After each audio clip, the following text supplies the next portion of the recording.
Naam, mtazamaji, natumai mzima popote ulipo na karibu tena katika YouTube channel yetu, kituo nambari 1 kinachozidi kukuletea taarifa za siasa nchini Kenya.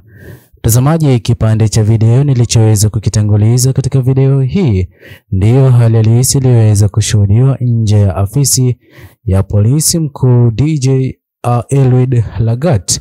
Idadi kubwa ya waandamanaji waliokuwa wakiandamana wakidai kwamba hivi sasa ndio wakati mwafaka kwa kiongozi huyo maafisa wa polisi aweze kuondolewa afisini kutokana na kile ambacho Albert Ojwang aliweza kuchapisha na kusababisha kifo chake. Mtazamaji, amini usiamini, hatua hii imeweza kuchukiza idadi kubwa ya wananchi wa Kenya na kusababisha Wakenya waweze kuandamana usiku kucha katika jengo na afisi ya afisa huyo wa polisi Eliud Lagat. Naam, mtazamaji, pia tumeweza kugundua kwamba idadi kubwa ya watazamaji mnaozidi kutazama video zetu katika YouTube channel hii bado hamjaweza kusubscribe. Hivyo basi tungependa tuweze kuwasihi muweze kufanya jambo la busara kwa kubonyeza maneno yaliyoandikwa subscribe chini ya video hii. Iwapo utaweza kufanya hivyo, utakuwa umeweza kutupa support kubwa, nasi hapa tutaweza kushukuru. Naam, mtazamaji, kadri siku zinavyozidi kuenda inazidi kuonyesha jinsi gani ambavyo Wakenya hawafurahi kwa afisa wa polisi Eliud Lagat kuendelea kusalia afisini, hatua inayozidi kuweka hofu kubwa katika uongozi wa serikali ya Kenya Kwanza ya kwamba hivi sasa na wakati mwafaka kwake Eliud Lagat kubanduliwa afisini kwa kesi inayozidi kumkabidhi. Mtazamaji, waandamanaji nao wamezidi kudai kwamba hawataweza kuchoka hadi alichoweza kukianzisha Albert Ojwang kabla ya kuaga dunia haki iweze kupatikana kutokana na kile kilichoweza kusababisha yeye aweze kuuliwa, ili alichokuwa kitaka Wakenya kifahamu kisiweze kufahamika, hatua ambayo imeweza kuwa ni pigo kubwa kwa uongozi wa serikali ya Kenya Kwanza. Na mtazamaji, amini usiamini, leo hii huenda Mheshimiwa Rais Ruto akaweza kulazimika kuita mkutano wa dharura kwa ajili ya kujaribu kudhibiti hali ya maandamano yanayozidi kushuhudiwa katika taifa hili la Kenya, kwani vijana Gen Z kwa mara nyingine wameweza kuwa na mwamko mpya wa kukashifu na kuomba maafisa wa polisi hata kupuuzilia mbali baadhi ya amri wanazozidi kupewa na wakuu wao, wakiona ya kwamba ni jambo ambalo halitaweza kuleta manufaa bali hasara wasiweze kufanya. Ila mtazamaji, pia ningependa uweze kutazama kipande hiki cha video cha jinsi ambavyo hali halisi iliweza kushuhudiwa usiku wa kuamkia leo hii kwa afisa wa polisi Eliud Lagat. Gari kwa ndani natoka. Ni IG, ni huyo fana. Ni kanja natoka. Ni gari yake ndo gari sana amekuwa ndani. Na black ni kama. Naam, mtazamaji, ulivyoweza kutazama video hiyo, amini usiamini, licha waandamanaji hao vijana wa Gen Z kusalia kuandamana asubuhi, wako tayari hata kuandamana usiku.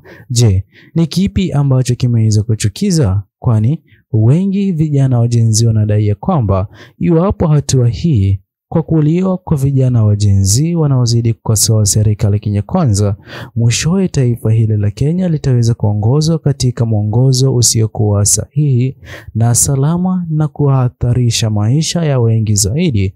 Hivyo basi ni vema kudhibiti hali inayozidi kuleta tashwishi hivi sasa kwa vijana hawa wa Gen Z, na ikumbuke kwamba mwezi huu wa 6 ndipo ambapo mswada wa fedha wa mwaka 2025 na 26 unazidi kutarajiwa uweze kusomwa, hatua ambayo inazidi kuweka hofu kubwa katika uongozi wa serikali Kenya Kwanza.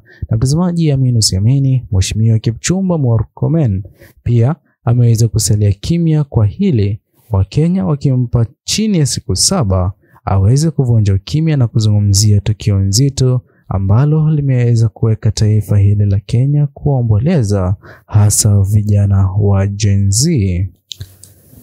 Mtazamaji, pia moja kwa moja kutokana na chapisho la hivi punde lililoweza kuchapishwa na gazeti la The Standard, inazidi kuonekana wazi ya kwamba maafisa wakuu wa polisi katika taifa hili la Kenya ni kweli wapo na maswali ya kujibu kutokana na mauaji ya vijana wa Gen Z yanayozidi kushuhudiwa katika taifa hili la Kenya chini ya uongozi wa serikali ya Kenya Kwanza.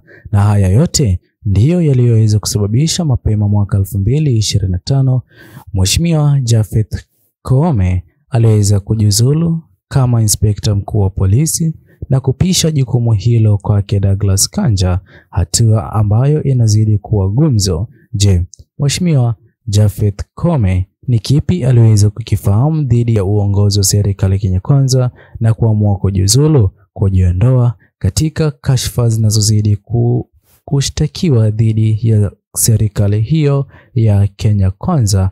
Haya yote hivi sasa yameweza kumkuta inspekta mkuu wa DCI pamoja na inspekta mkuu wa polisi Mheshimiwa Kanja, na iwapo Japhet Koome hangeweza kujiuzulu katika afisi yake, hivi sasa kesi hii ingeweza kumwangukia, ila aliweza kukwepa na kuamini kwamba kujiondoa katika uongozi wa serikali Kenya Kwanza ataweza kuwa na maisha ya salama salmin.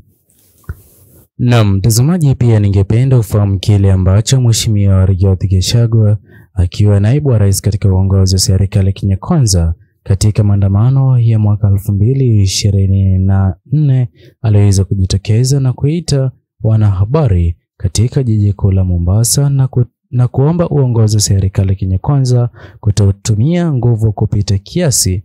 Hilo halikuweza kufanikiwa, na mwishowe Mheshimiwa Rigathi Gachagua baada ya kuondolewa afisini aliweza kuvunja ukimya kutokana na kile alichoweza kukizungumzia, akidai kwamba ni kweli anafahamu Mheshimiwa Rais Ruto kutokana na kile anazidi kutumia nguvu kupita kiasi kupambana na vijana wa Gen Z, jambo ambalo hivi sasa Mheshimiwa Rigathi Gachagua anazidi kuonekana kuwa kiongozi mwenye ukweli kulinganishwa na hali halisi ama hali tata inayozidi kukumba uongozi wa serikali Kenya Kwanza.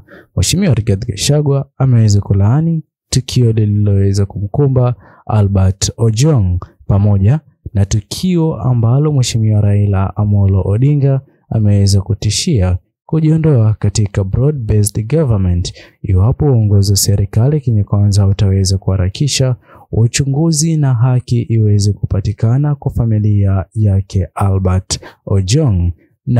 Mtazamaji, amini usiamini, ingekuwa vema iwapo wewe hapo utaweza kutochia maoni yako katika uwanja comment section kuhusiana na hali tata inayozidi kukumba vijana wa Gen Z hivi sasa katika taifa hili la Kenya dhidi ya uongozi wa serikali Kenya Kwanza. Subscribe, like, comment na kushare. Bye bye until the next video.